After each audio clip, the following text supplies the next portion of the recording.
Hello students, hope you all have staying safe at home and following our lessons through these videos. Already I hope the first lesson videos you all have followed, and today we are going to deal with some other lesson.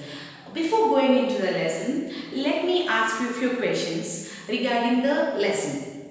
See, actually in the 8th class also you all have learnt about cell, which was our second lesson. Okay, second lesson, the cell, basic unit of life, isn't it? So about cell you are having a some idea about all the cells, and different organs are consisting of different kinds of cells. All those we learned in our 8th class. So in this particular class also we are going to learn about cells itself, but it's not completely similar to what we learned in our 8th class. Okay, so before going to that, you might be knowing that there are two kinds of organisms. There are two types of organisms present on our earth. That is, first one is unicellular organisms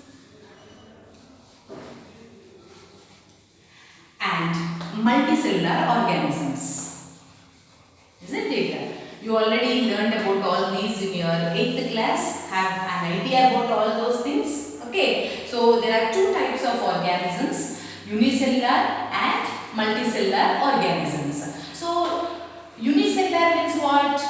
Unicellular means nothing but, in the name itself it is there. Uni means nothing but single. One. Uni means one. Okay. Unicellular organisms is the organisms which have just one cell in their body to perform all the functions of the particular organism. See, actually what functions are goes on in our body, if you take example like respiration, circulation, digestion, excretion, all these are the processes, even reproduction, isn't it? So all the processes are done by a single cell in the unicellular organisms. Like you all know about some examples of unicellular organisms, that is amoeba, paramecium, euglena, isn't it? So single cell is completely responsible to undergo the activities or the functions which are going in its body. Whereas coming to the multicellular, in the name itself it is there. Multi means more than one cell. Okay, more than one cell if the organism is having, then those organisms are called as multicellular organisms. You can consider animals, human beings, plants. Okay, there are so many microorganisms which are multicellular organisms, isn't it? So multicellular organisms have particular cells or particular tissues or particular organs to undergo a particular function. Okay, like if you take our heart. Heart is responsible for what function? For circulation, that it pumps the blood and it circulates the blood to all the parts of the body. Like kidneys, if you consider, they are helpful for the excretion purpose. Like that, in multicellular organisms, there are particular cells or particular organs to undergo the function.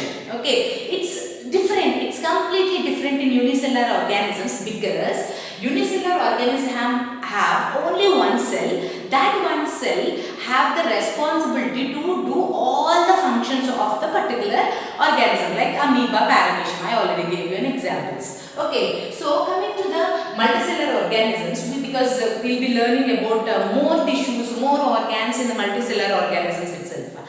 So multicellular organisms, if you consider even plant, just now I give example, plants also comes under multicellular organisms. Okay, so in this today we are going to learn about plant tissues. Our lesson name is plant tissues.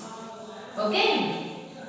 Only in this lesson we are going to learn about different plant tissues, but before going to the plant tissues, in this particular section, that is first part of this lesson, we are going to see some activities which are related to the observing of the cells. Okay, so this is our second lesson, that is plant tissues. So coming back to the plants also comes under the multicellular organisms, isn't it? So multicellular organisms, that means plants, even in their body also different tissues and different organs are there, or different parts you can consider. Different parts are involved in undergoing different functions. Okay, so we are having a tabular form in our textbook to do the tabular form. I'll just help you out in doing that. Okay, those who are having the textbooks, you can just follow your textbook and fill the tabular form, or else you can just see here. I'll be mentioning you. Okay, so the tabular form here it is function. They are mentioning as the function. See, in the first page of the first lesson, you are having this tabular form. First page of the first lesson. Okay, so function they are mentioning for us, and we need to write about which part of the plant is involved in that particular function. Okay, part of plant, right? So the first function what they are asking us is about, they gave us is absorption of water from soil. Okay, so as we are in 9th class, many of you may know this, isn't it? Even the primary class children, you can easily say what might be the answer here. Okay, absorption of water from soil. Which part of the plant absorbs the water from the soil? It's nothing but roots, because they are the ultimate parts of the plant which are in connection with the roots, with the soil, and even responsible, completely responsible for absorbing the water, right? So the next function is exchange of gases. Okay, exchange of gases. So you know very well that even plants do respire. Okay, they'll be taking in carbon dioxide and they'll be giving out oxygen. That is the photosynthesis process. But even plants respire, that is, they even can take oxygen and release carbon dioxide, that is during the nights. It happens during the, actually more it happens during the night time. So that aside, but exchange of gases, which part of the plant takes place? Okay, which part I am using the word here, as I am asking you the part, you need to mention leaves. In the leaves, particularly what are there to undergo this process? Stomata. Okay, stomata is completely responsible for the exchange of gases, but as they are particularly asking as part, then you can mention it as leaves. Then the third one is about photosynthesis. Photosynthesis function is done by which part of the plant? It is done by the leaves itself, because they are having the chloroplast, that is chlorophyll they will be having in the chloroplast, and even tender stems. Tender stems means which are green in color. You might be seeing the stem when it is in the younger ages, it will be green color. Okay, that is tender stems we call. Even tender stems are responsible for the photosynthesis process. Next is about transpiration. Transpiration, you know very well what is transpiration. It is nothing but removal of extra water from the plant body. Okay, that is done by leaves. Again here, leaves. Again under leaves it comes to stomata, which are present in the leaves. Coming to the last function. Last function is about reproduction. Reproduction is done by different parts. Like you can go with the seeds, you can go with even the roots, stem, leaves, isn't it?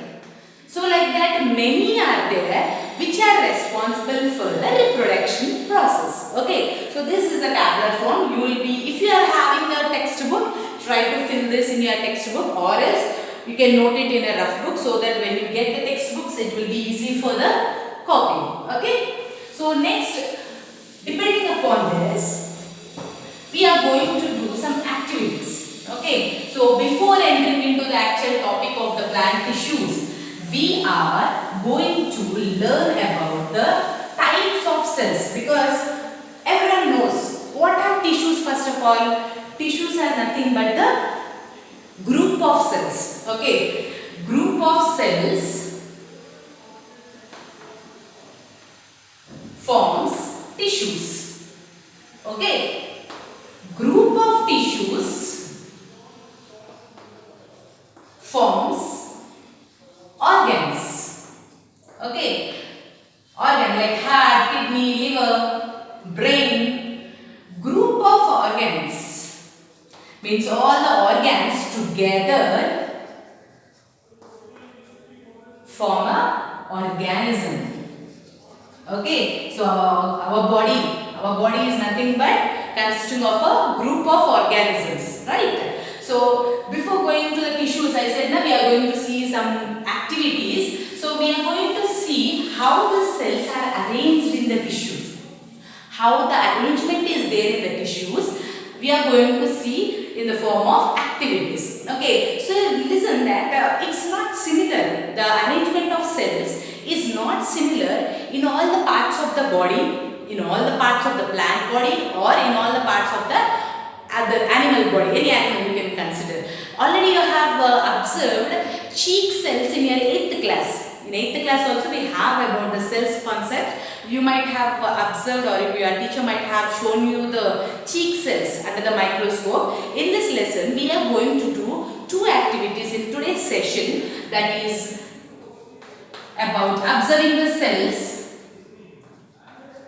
This is our activity 2, children. Okay, observing cells in onion peel. Okay, observing cells in the onion peel. Okay, so the requirements for this particular activity are: you require an onion. Okay, you require an onion. And you can take a big onion, not small onion, because in big onions you can see the cells arrangement in a proper way. And hope you all know this. These are nothing but slides. Okay, you can take 2 slides, and even you require cover slip. As cover slip is not there, instead of that I am going to use the another slide for covering. Okay, we can use either one. If you have our cover slip, go for that, or if you have another slide, you can go with this. Okay, and a cutter you require, any cutter. Actually I am using the other forceps. Okay, for this what you need to do is, you need to just take off the peel of the onion somewhat and take a small piece of the onion. First you take the peel of onion.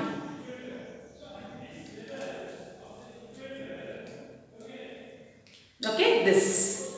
You can take the small piece is enough, not required the complete onion. Just take a piece of onion, and if you see in the inner layer of onion, if you just take the peel off, you can see a thin membrane. Okay, this is the membrane. Actually we'll call this as onion peel. Okay, not the outer one. Now this you need to place it on the slide. Okay, just place this onion peel on the slide.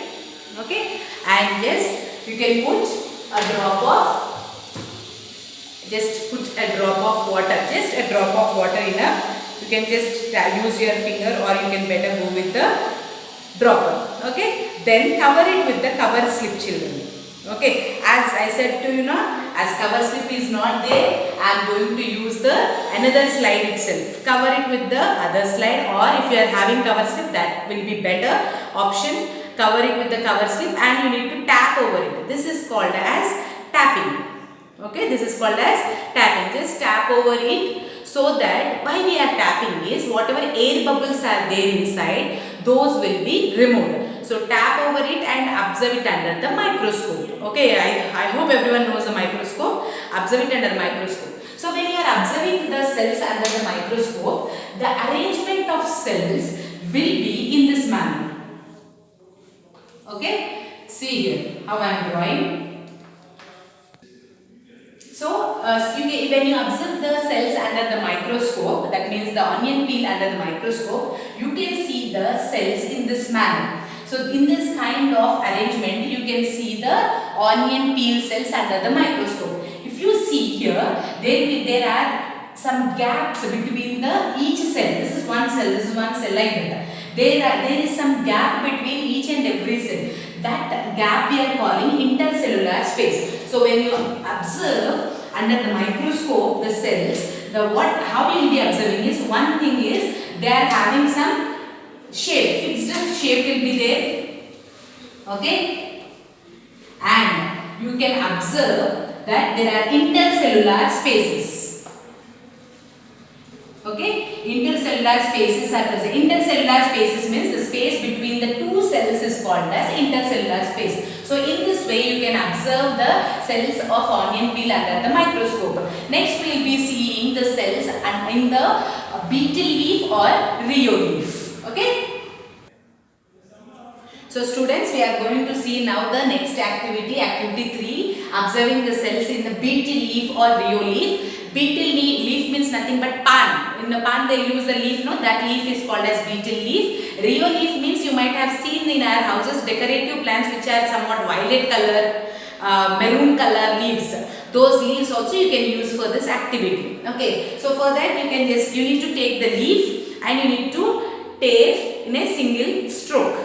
Okay, when you tear in a single stroke, you can see a thin membrane here. See, somewhat translucent you can see to the edges. You need to take from the edges a small piece of leaf. Okay, very small piece you need to take, and then I'll show you like this. Okay, just a thin membrane you need to take, and the same way you need to take the slide and put this that small transparent leaf on this slides, and again same way pour some water, one drop of water, cover it with the cover slip and observe it under the microscope. See, when you observe it under the microscope, you can see the arrangement of cells in this way. Okay, if you see, as the cells are arranged in a regular manner. If you see here, they are arranged in a regular manner, means a particular order is there for the arrangement of the cells. But if you see here, the arrangement of cells is irregular arrangement. Okay, irregular arrangement is there for the cells. Whereas coming to the shape is not similar. No similar shape you can mention, no similar shape for the cells.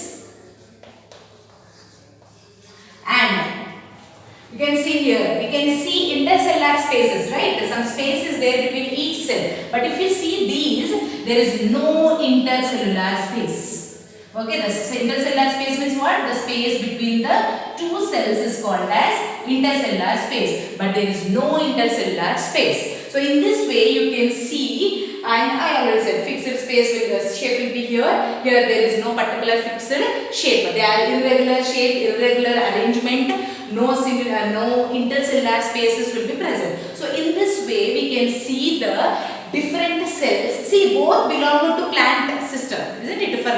Both are plants only. But here the cells in the onion, which is a bulb, you can see the arrangement of the cells in a different way, and in the beetle leaf or any other leaf you can see the arrangement of the cells in another manner. So in this way you have learned today 2 activities which are related to the cells. In the next activity, next class, in the session 2, we are going to learn about the cells in the onion. Okay, so thank you children.